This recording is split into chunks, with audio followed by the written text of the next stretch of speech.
صلی علی رسول الکریم اما بعد فاعوذ باللہ من الشیطان الرجیم بسم اللہ الرحمن الرحیم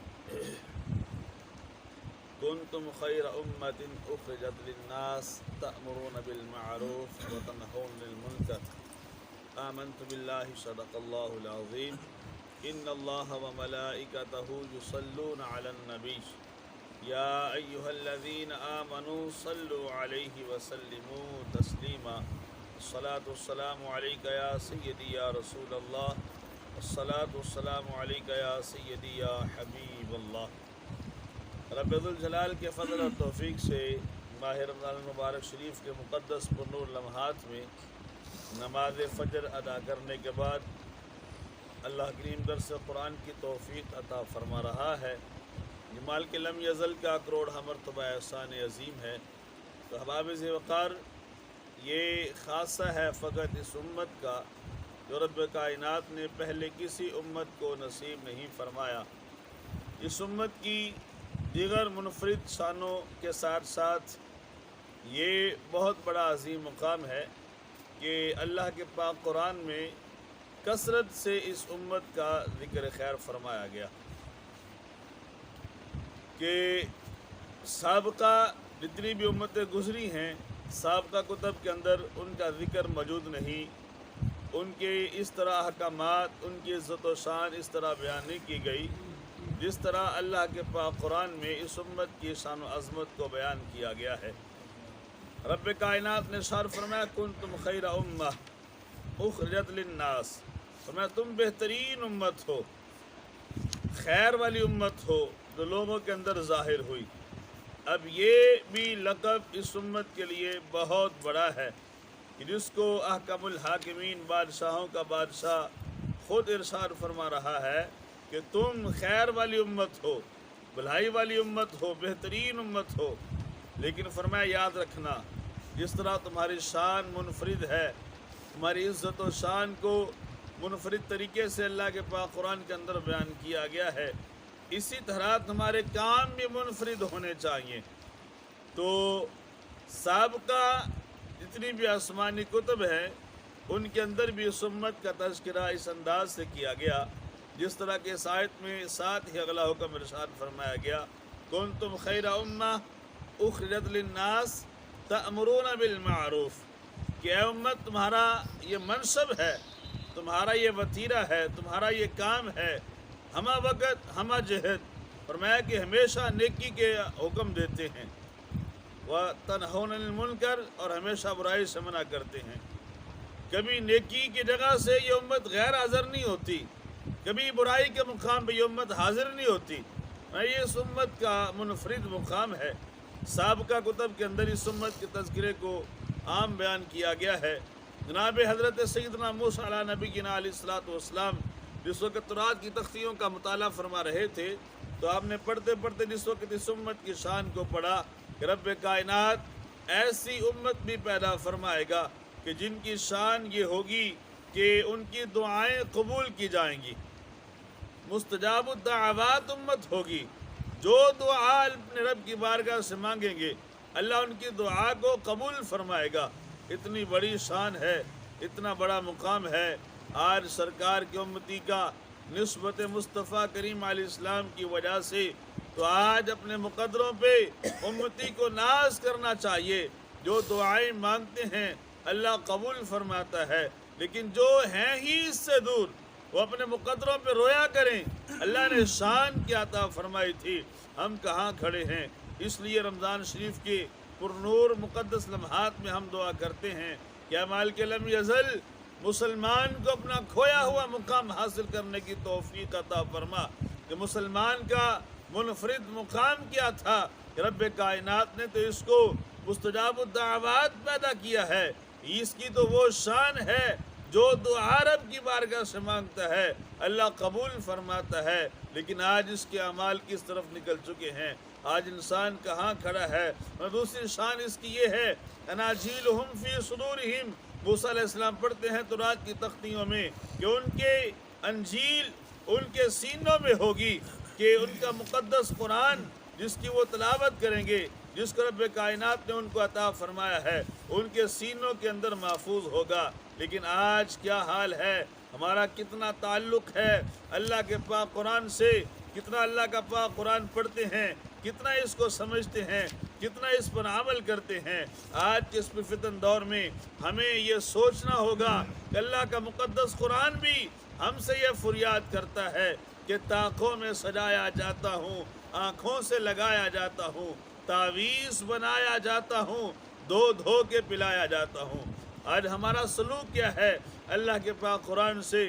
جبکہ اس امت کی یہ منفرد شان تھی کہ اناجیلہم فی صدورہم، ان کی انجیلیں ان کے سینوں کے اندر محفوظ ہوں گی۔ مطلب کیا ہے؟ اللہ کے پاک قرآن کی تلاوت اس انداز سے کریں گے، اپنے سینوں کے اندر محفوظ کر لیں گے۔ جب سینوں میں محفوظ ہوگا اس پاک قرآن کی بہار ان کے جسموں کے اوپر نظر آئے گی۔ جب جسموں کے اوپر اس پاک قرآن کی بہار نظر آئے گی تو فرمایا پھر فقط یہ طاقوں میں سجانے کے لیے نہیں ہوگا بلکہ ہر مقام پہ اللہ کا پاک قرآن نظر آئے گا۔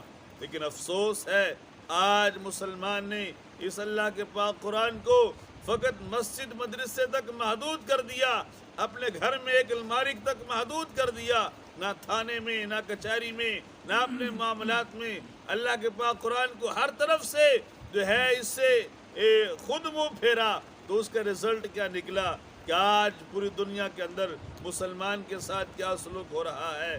اس لیے اللہ کا پاک قرآن ہم سے فریاد کرتا ہے۔ اس مقدس پر نور لمحوں کے اندر ہمیں یہ یاد کرنا ہوگا کہ ہمارا مقام کیا تھا، ہم کس طرف نکل چکے ہیں۔ طاقوں میں سجایا جاتا ہوں، یہ قرآن کی فریاد ہے آج امت مصطفیٰ سے کہ طاقوں میں سجایا جاتا ہوں، آنکھوں سے لگایا جاتا ہوں، تعویذ بنایا جاتا ہوں، دھو کے پلایا جاتا ہوں، جزدان حریر و ریشم کے اور پھول ستارے چاندی کے، پھر عطر کی بارش ہوتی ہے، خوشبو میں بسایا جاتا ہوں، یعنی کہ مجھ کو خوشبو بھی لگاتے ہیں۔ جو میرا جزدان ہے جس کے اندر اس پاک قرآن کو رکھا جاتا ہے وہ حریر اور ریشم کے بنائے جاتے ہیں، ان کے اوپر پھول ستارے لگائے جاتے ہیں، یعنی کہ اتنا تغدو کیا جاتا ہے جیسے کسی طوطا مینی کو کچھ بول سکھائے جاتے ہیں، اس طرح پڑھایا جاتا ہوں، اس طرح سکھایا جاتا ہوں۔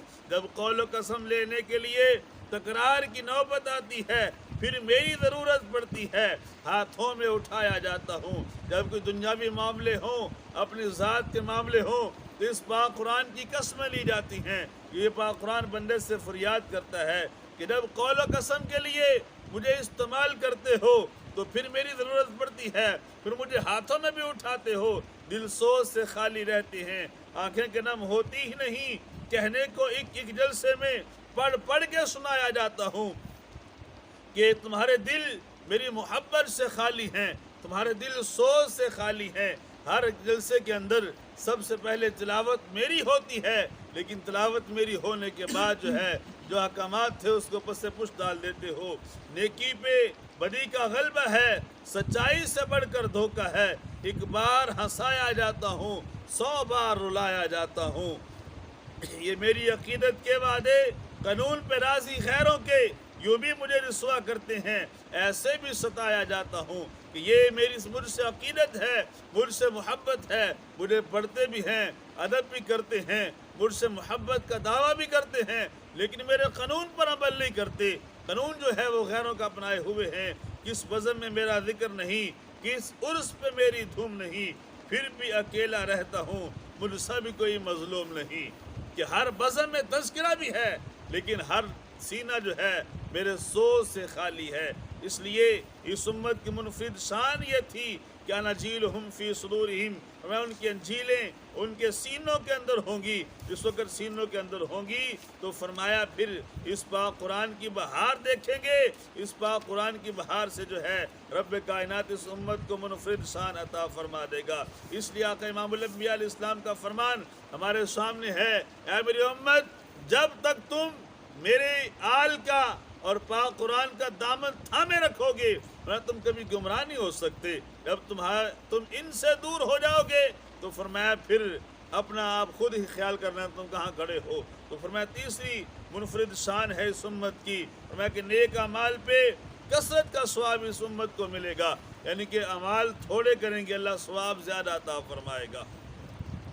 کہاں پہلی امتیں کہ ایک نماز پڑھنے کے لیے کتنا سفر کرنا پڑتا اور کیا کچھ احکامات جو ہے اس سے پہلے کرنے پڑتے، اور لیکن آج یہ امت ہے اللہ نے ہر گلی میں ان کو مسجد عطا فرما دی ہے، بلکہ آقا امام الانبیاء علیہ السلام کے قدمین شریفین کی برکت ہے، جعلت الارض مسجدا وطہورا۔ آقا امام الانبیاء علیہ السلام فرمایا اللہ نے میرے قدم کی برکت سے پوری روئے زمین کو تمہارے لیے مسجد بنا دیا ہے، جبکہ پہلی امتوں کو یہ شان نہیں تھی۔ ادھر ایک امت ایک نماز پڑھتی ہے، لیکن ایک نماز پڑھنے کے بعد اس کی قبولیت کے لیے کتنا کچھ کرنا پڑتا ہے۔ ادھر اس امت کی منفرد شان ہے، جیسے میں نے پہلے بھی عرض کیا تھا، ایک نماز کے اوپر با جماعت پڑھتے ہیں 27 نمازوں کا ثواب ملتا ہے، اور جس وقت جامع مسجد کے اندر پڑھتے ہیں اللہ قریب 527 نمازوں کا ثواب عطا فرماتا ہے۔ اس لحاظ سے یعنی کہ اس امت جس طرح رمضان شریف کے باہر ہے، ایک نیکی کا اجر 700 نیکیوں تک بڑھ جاتا ہے، اور ایک نفل کا جو ہے ایک فرض کے برابر اور ایک فرض کا 70 فرضوں کے برابر اللہ کی ثواب عطا فرماتا ہے۔ تو فرمایا اس امت کی یہ منفرد شان ہے کہ نیک اعمال جو ہے اللہ پاک ان کو اس پر کثرت سے ثواب عطا فرماتا ہے، اور وہ چوتھی منفرد شان ہے کہ ہمیشہ نیکی کا حکم کرتے ہیں، برائی سے منع کرتے ہیں۔ جس طرح کہ آغاز میں عرض کیا کہ رب کائنات نے اس امت کو منفرد شان عطا فرمائی ہے کہ بدی کے مقام پہ کبھی حاضر نہیں ہوتے، نیکی کے مقام سے کبھی غیر حاضر نہیں ہوتے۔ تو آج ہمیں سوچنا ہوگا کہیں ایسا تو نہیں رب کائنات نے تو مجھے جو منفرد شان عطا فرمائی ہے میں اس شان سے دور ہوتا جا رہا ہوں، برائی کے مقام پہ حاضر ہوتا ہوں، نیکی کے مقام سے غائب ہوتا ہوں۔ تو پھر خود ہی انسان سوچے اپنے گریبان میں جھانک کے کہ انسان کہاں کھڑا ہے۔ اور میں 5ویں امت کی منفرد شان ہے کہ جس وقت موسیٰ علیہ السلام نے اس امت کی شان کو پڑھا تو فوراً عرض کر دی مولا یہ امت مجھے عطا فرما دے۔ آقا امام الانبیاء علیہ السلام کے غلاموں اپنے مقدروں پہ ناز کیا کرو۔ موسیٰ علیہ السلام نے عرض کیا کہ یا الہی اتنی شان والی امت مجھے عطا فرما دے۔ رب کائنات کی بارگاہ سے آواز آئی تلک امت احمد، کیا پیارے موسیٰ یہ امت تو میرے محبوب کا حصہ ہے، یہ امت تو احمد مجتبی محمد مصطفیٰ کریم علیہ السلام کا حصہ ہے۔ رب کائنات نے ہمیں بغیر دعاؤں کے بغیر التجاؤں کے اس امت کے اندر شامل فرمایا ہے۔ مالک لم یزل کی بارگاہ میں دعا ہے خالق کائنات ہمیں اپنا مقام پہچاننے کی توفیق عطا فرمائے اور ہمیشہ نیکی کا حکم کرنے کی توفیق عطا فرمائے، خود بھی نیکی کرنے کی توفیق عطا فرمائے اور خود بھی برائی سے بچنے کی توفیق عطا فرمائے، اور ہمیشہ ہر ممکن ہر مسلمان کو برائی سے بچانے کی توفیق عطا فرمائے۔ آمین بجاہ النبی الکریم الامین۔